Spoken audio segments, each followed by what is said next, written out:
नमस्कार, प्रस्तुत है अब तक के मुख्य समाचार। इस हफ्ते सेबी प्रमुख माधवी पुरी बुच चर्चा में रही। विपक्ष के द्वारा किए गए खुलासे के मुताबिक माधवी पुरी बुच ने सरकारी नौकरी में रहते हुए एक साथ तीन तनख्वाह उठाई। तनख्वाह के बाद श्रीमती बुच ने 2.77 करोड़ की पेंशन भी पाई। सूत्रों के अनुसार सरकारी अधिकारियों ने इस बात का खंडन किया है कि भारत सरकार की मौजूदा यूनाइटेड पेंशन स्कीम से पहले श्रीमती बुच के माध्यम से यूनाइटेड सैलरी स्कीम का ट्रायल रन किया जा रहा था। बताया जा रहा है कि एक साथ कम से कम 100 लोगों की सरकारी पेंशन के बराबर पेंशन उठाने वाली यह सरकारी नौकर यूनाइटेड पेंशन स्कीम की मैस्कॉट के रूप में जल्द ही नजर आएंगी। हम आपको खबर देते रहेंगे। बीते महीने बेशर्मी ओलंपिक्स में झंडा गाड़ लेने के बाद भारत में अब बलात्कार ओलंपिक्स की शुरुआत हो चुकी है। देश भर के विभिन्न राज्य बढ़ चढ़कर इस प्रतियोगिता में हिस्सा ले रहे हैं और तय है कि दुनिया भर में सबसे तेज, सबसे आगे बढ़ता हमारा देश ही नजर आ रहा है। पिछले एक महीने में 52 से अधिक बलात्कार दर्ज करवाने के बाद अब प्रतिस्पर्धा जनता के बीच तक आ पहुंची है, जिसमें फिलहाल महाकाल की नगरी के निवासी सीधी बढ़त लेते नजर आ रहे हैं। सूत्रों के अनुसार उज्जैन नगरी में कल बीच सड़क पर दिन दहाड़े एक मर्द बलात्कार करता दर्शक दीर्घा के कैमरों में कैद हुआ। बताया जा रहा है कि किसी ने भी इस बलात्कारी को रोकने की कोशिश नहीं की, क्योंकि कपड़ों से न तो बलात्कारी की, न ही महिला की जाति की, धर्म की या राजनीतिक एफिलिएशन की पहचान हो पा रही थी।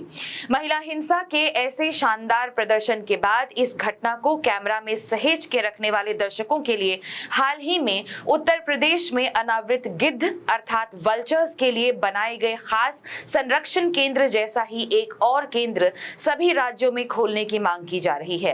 अखिल भारतीय गिद्ध समाज के अध्यक्ष ने इंसान रूपी जानवर से दूरी बनाते हुए तुरंत बयान दिया है कि कृपया उन्हें इंसान से जोड़कर उनका अपमान न किया जाए।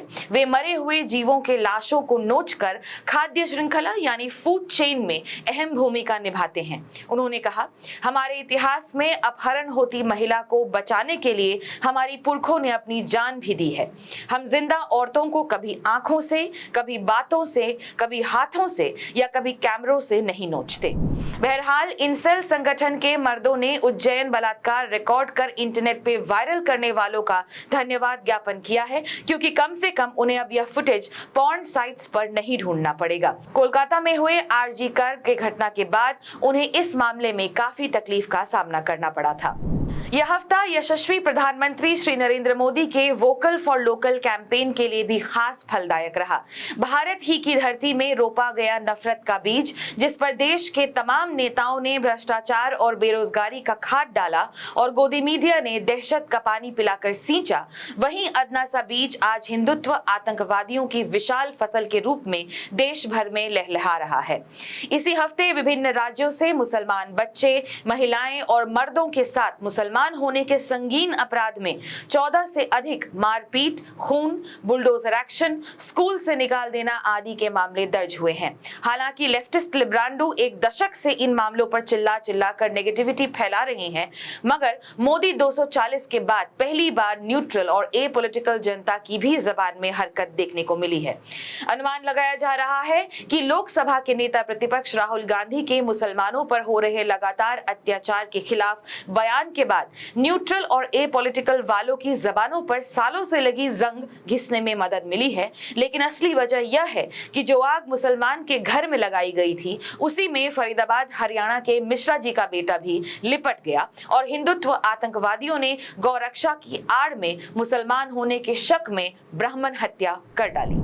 मोहसिन, अखलाक, पहलू, नासिर, जुनैद, सैफ, शाहनवाज आदि के बाद आर्यन मिश्रा तक बात पहुंची तो इस हत्या में लगे उनके हाथों में खून के छींटों को धोने भारत की एपॉलिटिकल बुद्धिजीवी जनता आयुर्वेदिक साबुन और गंगा जल की तरफ दौड़ती दिखाई दी। सेलिब्रिटीज और इन्फ्लुएंसर्स की आउटरीच की शोबाजी के बावजूद मरहूम आर्यन मिश्रा की मां अब भी दुनिया से यह सवाल पूछ रही है, मुसलमान समझकर मार डाला? क्या मुसलमान इंसान नहीं होते? वो सवाल कर रही है, मगर अफसोस जवाब देने के लिए कोई नहीं है।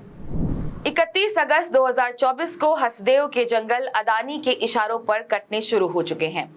वहां के निवासी रोज प्रतिरोध कर रहे हैं, लेकिन डबल इंजन सरकार के डबल इंजन बुलडोजर के सामने न एक एक पेड़ पर रहने वाले सैकड़ों पशु पक्षियों की और न ही वहां के इंसानों की आवाज सुनाई दे पा रही है। हिंदू मुस्लिम में उलझाकर छत्तीसगढ़ की जनता को हसदेव भुला देने का बेहतरीन मॉडल असम के हिमंता बिस्वा शर्मा भी अपनाते हुए नजर आए हैं, जो फिलहाल काजीरंगा में एनिमल कॉरिडोर के बीचों बीच 5 स्टार रिजॉर्ट और होटल बनाने की तैयारी कर रहे हैं, जिसके लिए उन्होंने फ्लड जिहाद, नौकरी जिहाद, इलेक्ट्रिसिटी जिहाद और न जाने कौन कौन से नए जिहाद के पकौड़े तलकर असम की जनता में बांटना चाहा है।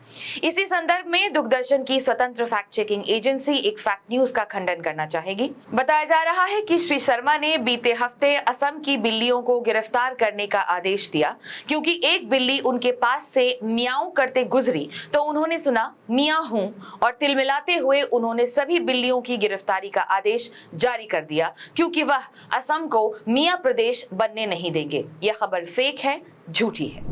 अंत में एक जरूरी सूचना।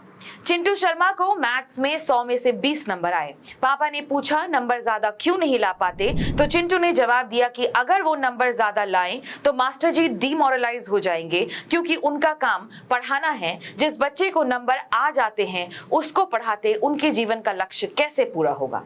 यह जवाब सुनने के बाद पापा ने चप्पल उठाई थी, जिसे देख चिंटू घर से लापता है। सूचना मिलने पर संपर्क करें। गुमशुदा तलाश केंद्र, नई कोतवाली, दरियागंज, नई दिल्ली 1100002। समाचार समाप्त हुए। नमस्कार।